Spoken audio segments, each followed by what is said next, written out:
Oke, JB, seringkali anak muda punya kerinduan untuk menginjil, tapi gereja lebih fokus untuk meningkatkan infrastruktur kegiatan rohani, contohnya perkemahan, apa ini, paduan suara, bagaimana? Iya, Kalau gereja mungkin tergantung apa Kang ini, tergantung fokus gereja masing-masing. Orang juga nak bisa menghakimi iya, gereja ini mesti begini, gereja ini. Orang pe fokus punya masing-masing. Tapi kalau di gereja Kristus itu, orang memang fokus di pemberitaan, penginjilan. So itu kan sampai sekarang mana lihat ada jemaat Kristus kong pergi-pergi lomba-lomba iya, kor di mana tuh nyana ada. Bukan ketuk itu hal yang jelek, bagus ketuk iya, lomba ragu rohani, perkemahan itu ketuk hal-hal yang bagus. Cuma karena orang menyadari bahwa kalau gereja Kristus itu orang punya pertama waktu terbatas, tenaga terbatas tenaga. Pulang kantor so capek walaupun ada waktu kan perlu istirahat. iya. Dana itu juga kan terbatas. Orang belum bisa bikin apa-apa so mau kasih keluar for ini. Jadi orang ketuk fokus di hal-hal yang mungkin menurut orang lebih berguna yang ini mungkin nanti besok-besok kalau misalnya ini so bagus dulu tuh. Nah, kalau menurut Andi bagaimana ini? Ya, kalau di gereja kan memang betul ya, di gereja itu kan banyak instrumen ya, bidang-bidang kan ada, kalau kok itu kan bidang digital, Digital. kan ada MPI juga dan sebagainya. Iya. Jadi memang kalau masing-masing dia bergerak pada bidangnya, ya semua yang di visi yang ada pada gereja itu pasti akan berjalan dengan, baik kalau dia kerjakan bidang masing-masing. Cuma yang menarik tadi yang siapa JB itu ya. Jadi kalau memang tadi ada bilang banyak gereja itu ya bagi kita itu persoalan yang mendasar yang krusial sekarang. Banyak gereja yang tidak mendorong khusus anak-anak muda untuk beritakan Injil. Dan ya bukan mau menghakimi tapi memang kalau mau ditanya ke aktivis-aktivis pelayanan di gereja yang membinangi misi, biaya penginjilan dan biaya-biaya kayak tadi ini JB bilang Ah, choir, paduan suara, perkemahan, mana lebih besar yang dikasih keluar? waktu dan Dan mana tenaga yang tuh. lebih gampang mau kasih keluar? Ya, Iya, orang iya, ini iya. jadi rahasia umum kan. Yang paling cepat dan yang paling gampang mau kasih keluar ya yang tadi. Kalau mau bilang apa namanya nih? Orang ini nyenak nyenak Ya, bicara ya, spesifik gereja mana ya? ya, ya, Ya mungkin mungkin ya, pengalaman Andi di mana, ya, Andi lihat mungkin ada gereja seperti betul. itu, tuh. Oke. Oke. Memang Jadi memang ini jadi persoalan. Cuman begini, kalau orang tahu kok bahwa memang itu penting ya, bahwa penting untuk kreativitas anak ya muda kan tuh supaya DP daripada suara dorang juga. dorang Daripada orang menyanyi di di lepek, jalan, menyanyi iya kong Mbak, betul. lebih baik semua nyanyi di Nah, gereja lagu rohani itu, kasih kegiatan perjamuan pada di orang. jalan lebih bagus Iya, orang betul, pakai betul. itu. Tapi jangan sampai hal-hal itu menghalangi yang paling utama, penginjilan. Karena penginjilan itu amanat agung, yang paling utama. Kita kasih contoh begini. Kalau kita misalnya kasih tinggal kok itu di gereja sendiri. Mhm, Lalu kemudian kita bilang kok itu ini sapu ini lantai kasih bersih nih. heeh. Lalu kemudian kita kasih tinggal kok itu 1 minggu. Yang kok itu backing itu kasih bersih beton, cat beton. Cat, Misalnya kursi-kursi abu-abu dikasih bersih, lap jendela, lap jendela. perlantai kotor. Nah, lantai kotor. Waktu kita datang, kira-kira apa yang kita mau bilang Bako itu? Yang paling pertama kita tanyakan sok sapu itu loh, Lantai. lantai. Heeh, Itu dulu yang paling kita mau tanya. Karena apa? Itu kita pe amanat sebelum kita pergi. Baru-baru kita lihat itu yang ada kasih-kasih bersih. iya. Tapi begitu kita lihat, aduh ini bagus, DPC abu-abu sudah ndak ada. Mari kita lihat nih lantai kotor, wah kita akan sedih. Karena yang paling utama yang kita suruh itu adalah kasih. Betul. Orang sibuk di yang lain, Iya, sementara yang paling utama ini orang pe orang nyanda tugas utama, kerjakan. iya. Sama Karena dengan alasan misalnya orang punya alasan macam-macam lah. Jadi tidak boleh kegiatan-kegiatan yang memang sebenarnya bagus itu menghalangi sesuatu yang paling utama, sesuatu yang paling baik yang harusnya orang kerjakan. Itu bagi iya. kita. Memang betul. Kalau kita punya pengalaman juga di kantor sebagai aparat sipil negara, kadang-kadang juga kita melakukan kegiatan-kegiatan lain yang bukan tupoksi. Orang kan jabatan-jabatan so ada tugas pokok dan fungsi masing-masing. Iya, Dan orang kinerja itu dinilai berdasarkan tugas pokok dan fungsi, kemudian tambah dengan tugas tambahan yang diberikan oleh pimpinan, toh. iya, Tapi itu cuma tambahan, begitu. Nah ini yang bertanya tadi itu, ya so bilang nih penama, Jody Jacob. Nah memang itu kelebihan kalau orang bisa kita pelayanan komang ini di digital ini kelebihan dengan biaya yang sangat minim itu orang bisa menjangkau seluruh dunia. iya, Oh, sampai di Jogja boleh dapat cuma dengan biaya internet tiap bulan berapa ini bayar internet ini. Nah, itulah kelebihannya dan live chat pada malam hari ini itu akan tersimpan terus dan bisa dilihat diputar berulang-ulang, nyana akan hilang. Selamat orang pengurus nyanda take down atau kasih hapus, ini file ini apa video ini nah akan hilang. Jadi mungkin ada rekan-rekan majelis yang belum sempat mengikuti atau teman-teman adik-adik pemuda remaja lain belum sempat mengikuti live chat, bisa bauni ulang no, siapa tahu mendapatkan insight yang baru toh dari Kak Andi ini, Kak Andi ini dia so banyak kasih masukan-masukan. Nah, mungkin ini ada pertanyaan terakhir nih dia. Bagaimana sebenarnya sikap yang benar melayani Tuhan dengan profesi dan tugas yang melekat pada kita? Jadi profesi dan tugas mungkin di luar hamba Tuhan ya, di luar pendeta, di Ya. luar evangelis gitu.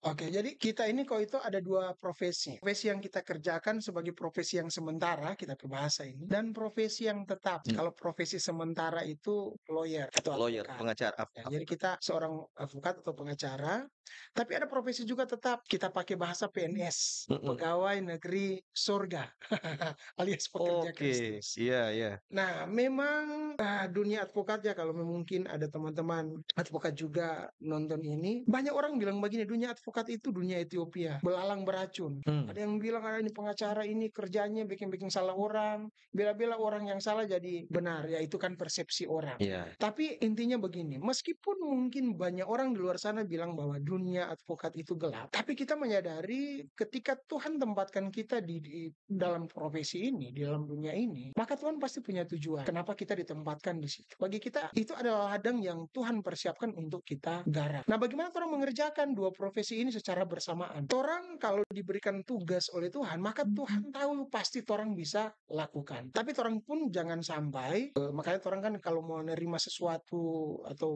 ditugaskan, orang jangan cepat-cepat terima. Orang perlu berhikmat doa kepada Tuhan, apakah orang terima atau nyana. Jangan orang terima lalu kemudian orang jadi prajurit yang akhirnya loyo dan tidak tahu apa yang harus dia kerjakan. Seorang prajurit kan kalau dia mau berperang, dia mesti cek dulu DP perlengkapan ada ndak, DP kekuatan siap ndak, dia mampu ndak untuk mau jalan ke medan perang. Nah, kalau kita begitu, waktu kita masuk di dunia ini kita berpikir kita siap, Tuhan pasti tempatkan kita di sini karena ada tujuan.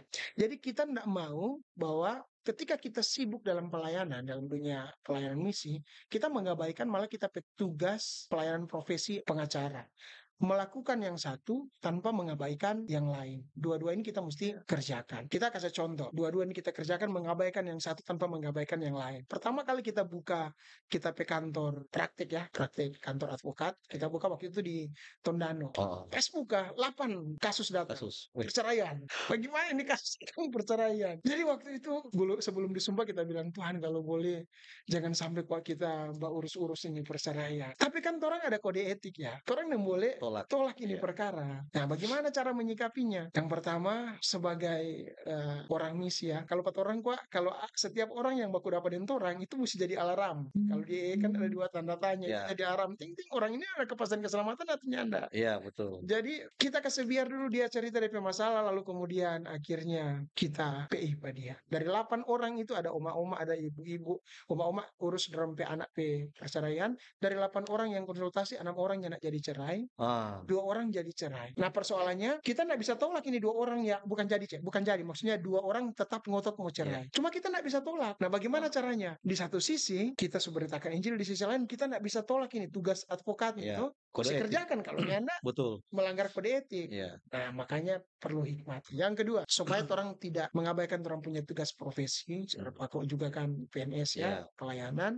Ya, makanya penting bagi orang untuk punya rekanan kerja. Jadi kalau orang di pengacara advokat kan ada rekan kerja. Ada beberapa memang kita punya perkara ketika ada orang urus perkara dan bertepatan dengan kita punya pelayanan, kita sering kontak kita punya teman untuk urus. Kita serahkan, ini urus. Tapi kita tetap ambil bagian. Kadang-kala pakai kita bendera, maksudnya kantor atau sama kantor, kadang-kala juga pakai dia punya kantor. Tapi kita ambil peran di situ. Kita kasih kita punya konsep saat orang misalnya mau bikin dia punya gugatan, atau kalau orang tergugat mau bikin DP jawaban, kita ambil peran, kasih kita punya pemikiran, meskipun kita nggak sama-sama di situ. Nah, bagi kita ini cara yang baik untuk tidak mengabaikan kita punya tugas sebagai advokat. Tapi kalau kita bilang, oh sorry, kita nggak bisa urus, kita ada pelayanan, cari juga orang lain, nah, ini kan terlalu jahat. Jadi kita terima karena kita memahami bahwa Orang datang pak kita itu nggak mungkin dia tiba-tiba datang, nggak ada kebetulan kan. Pasti Iya. Tuhan izinkan pergi ke sana. Nah, waktu dia datang ya kita pertama-tama menyadari ini jiwa yang harus diselamatkan. Artinya harus diceritakan Injil, yang diinjili. Yang kedua harus ditolong. Jadi pertama Injil dulu. Memang katu nggak semua di pertama, ada yang terakhir. Cuman paling tidak ada satu hal yang dia lihat. Nah, waktu dia bilang karena sudah berubah, kan karena biar pengacara merengana gaya sama dengan pendeta. Paling tidak kita bisa tangkap bahwa puji Tuhan ada perubahan sikap yang orang lihat. Ya paling tidak itu menunjukkan bahwa betul-betul Injil itu mengubah kita. Oke, nah Shalom bagaimana dengan gereja yang sudah memfasilitasi jemaat, dewasa dan anak dengan pelatihan penginjilan, namun belum ada terlihat implementasinya. Ada tips-tipsnya Kak? Contoh program mungkin dorong jemaat dari no parent. Pernah sini kan Tuhan? Iya. Mungkin bisa singkat. Jadi ini pertanyaan terakhir karena orang semua tutup. Nah, itu pentingnya komunitas, kelompok kecil. Komunitas. Oke, kelompok kecil ya? Iya. Betul. Kalau di gereja itu habis bikin pelatihan, lalu kemudian jangan kasih biar begitu, harus buat kelompok kecil. Kalau enggak, sudah, tabah diam. Komunitas itu menolong orang untuk bertumbuh, belajar bersama dan mendorong juga untuk orang bagaimana dapat bersaksi. Kita memperlengkapi anak-anak muda itu juga memperlengkapi kita sebenarnya. Kalau kita tidak memperlengkapi orang, maka kita juga tidak akan diperlengkapi. Karena waktu kita memperlengkapi orang, kita kan mesti belajar, mempersiapkan sesuatu, apa yang kita sampaikan itu juga untuk kita. Kita ingat, kita pelajari. Karena kalau kita sampaikan lalu kita lakukan jadi batu sandungan. Ya, betul. Lalu kemudian komunitas itu akan menolong juga bagi orang untuk semakin hari semakin berkarakter, berbuah, menghasilkan buah bagi Kristus. Kalau tidak ada Bertumbuh, komunitas, berbuah, ya. orang tidak akan bertumbuh. Jadi berakar, bertumbuh, berbuah. Ya, itu komunitas. Iya. Kalau pelatihan setelah ikut ada dia punya implementasi. Iya. Kalau seminar kan ikut selesai tutup buku lalu kemudian mungkin dia tinggal ingat-ingat, tinggal cari dia punya waktu yang tepat untuk. Momen-momen. Tapi kalau pelatihan ini itu memang harus melakukan terus-menerus. Pelatihan penginjilan itu bukan hanya dilakukan saat program, tapi dilakukan terus-menerus selama hidup. Nah, masalahnya kalau orang tidak bertemu, orang tidak bisa lakukan. Iya. Jadi orang butuh komunitas supaya orang terus melakukan. Dan kalau orang mau bersaksi, di akhir ini kita mau kasih tahu, ingat dua peraturan. Closing statement. Ya. Oke. Kita mau kasih Closing tahu statement bahwa dari Pak Andi, dari Kak Andi. orang ini sebenarnya harus menyadari bahwa orang berdosa, tidak bisa menyelamatkan diri dengan usaha orang butuh Tuhan dan Juru Selamat. Orang diselamatkan bukan karena orang pelayanan, rajin baca Alkitab, bukan karena orang rajin berdoa, bukan karena orang sudah melakukan ini dan itu, tapi karena kasih karunia Allah. Oleh karena itu begitu orang sudah diselamatkan, ingat orang harus pergi menyelamatkan orang lain. Kerjakan visi, cari tahu apa yang jadi visi Allah dalam orang punya hidup, tanggap lalu kemudian kerjakan. Lalu kemudian lakukan terus-menerus sampai Tuhan panggil. Jangan berhenti. Kita ingat salah satu ketua EI bilang ya, Pak Lukas bilang begini, berhentilah bukan karena lelah, tapi berhentilah karena sudah selesai. Lakukan terus, jangan berhenti. Itu peraturan pertama. Peraturan kedua, kalau mau berhenti, ingat peraturan pertama. Apa? Lakukan terus, jangan pernah berhenti. Demikian. Sekian dan terima kasih. To God be the glory.